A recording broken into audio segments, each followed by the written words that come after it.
Commencement de l'évangile de Jésus-Christ selon saint Luc. Plusieurs ont entrepris de composer un récit des événements qui se sont accomplis parmi nous, tels que nous les ont transmis ceux qui, dès le début, furent les témoins oculaires et sont devenus les serviteurs de la parole.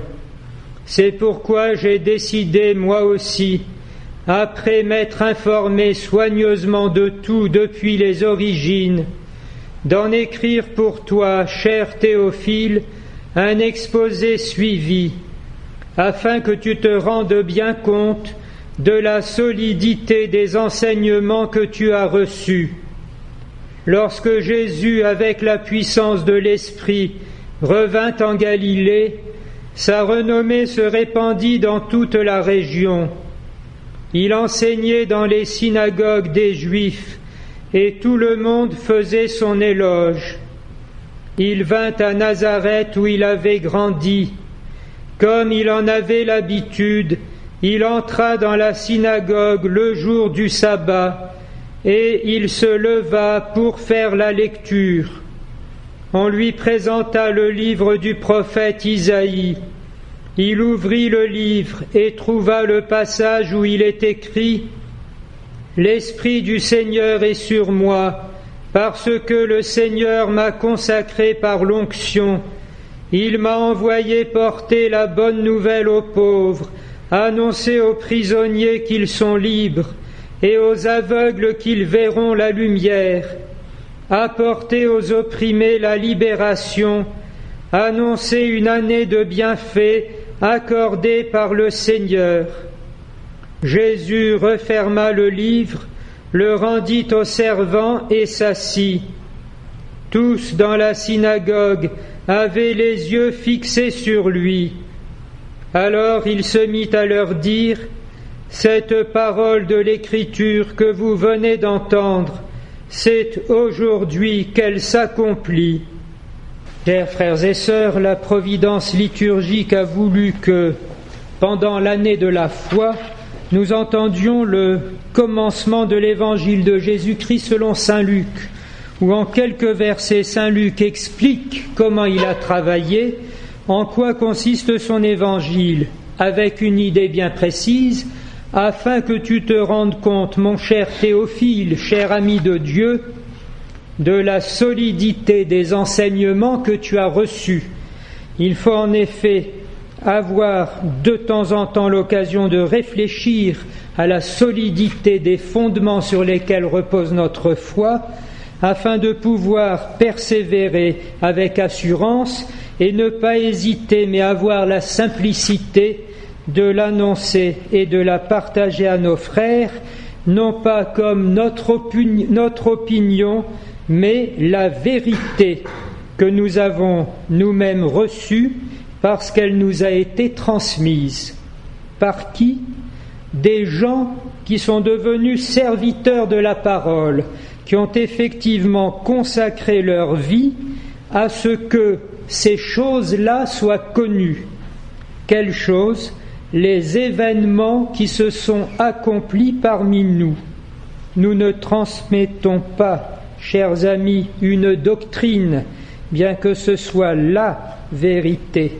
Nous transmettons le compte-rendu d'un certain nombre d'événements advenus dans l'histoire des hommes et dont ont été révélées les significations les plus hautes. En ces jours-là, Dieu lui-même s'est communiqué, révélé et donné. Cet homme, Jésus-Christ, était lui-même en personne le vrai Dieu. Et ces serviteurs de la parole étaient donc avant des témoins oculaires. Voilà donc un peu la solidité des enseignements que nous avons reçus. On comprend alors la deuxième lecture. Notre foi n'est pas une adhésion individuelle, mais le ralliement à un grand corps qui, de siècle en siècle, de génération en génération jusqu'à nos jours, sait ces choses-là et en vit. Le texte d'ailleurs continue tout simplement lorsque Jésus, avec la puissance de l'Esprit, etc. En réalité, il y a 3 chapitres qui manquent. Ce sont les chapitres qu'on appelle de l'enfance de Jésus, dont le pape Benoît XVI vient de rappeler avant Noël l'importance. Si Jésus de Nazareth n'est pas conçu du Saint-Esprit, s'il n'est pas né de la Vierge Marie, s'il n'est pas Dieu, si son Père n'est pas le Père éternel, alors la figure prestigieuse du Messie perd énormément d'intérêt. Il est probable que le rayonnement de son ministère et de ses guérisons se serait peu à peu éteint, étant donné que le mal et l'iniquité semblent toujours résurgents dans nos vies. Et c'est pourquoi, lorsque nous pensons au Christ, il est indispensable d'avoir toujours auprès de lui, dans notre cœur, et comme pour asseoir notre conviction, la figure de la Vierge Marie, la Mère de Dieu.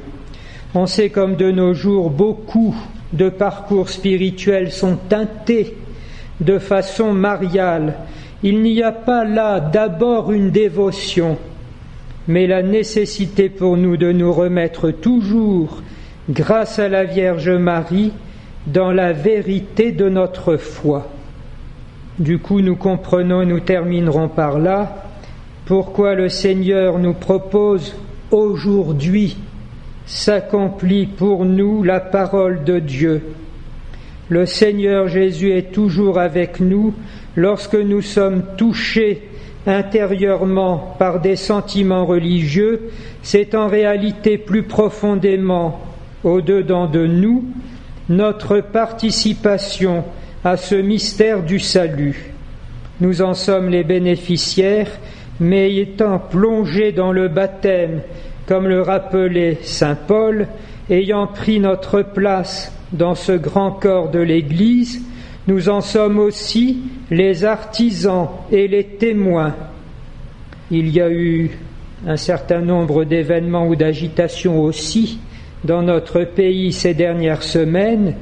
Regardons les choses dans la lumière de notre foi, en pensant qu'en effet le Seigneur Jésus ne vient pas sauver simplement la fine pointe de quelques âmes d'élite, mais il vient étreindre le genre humain pour sauver le plus grand nombre s'il est possible.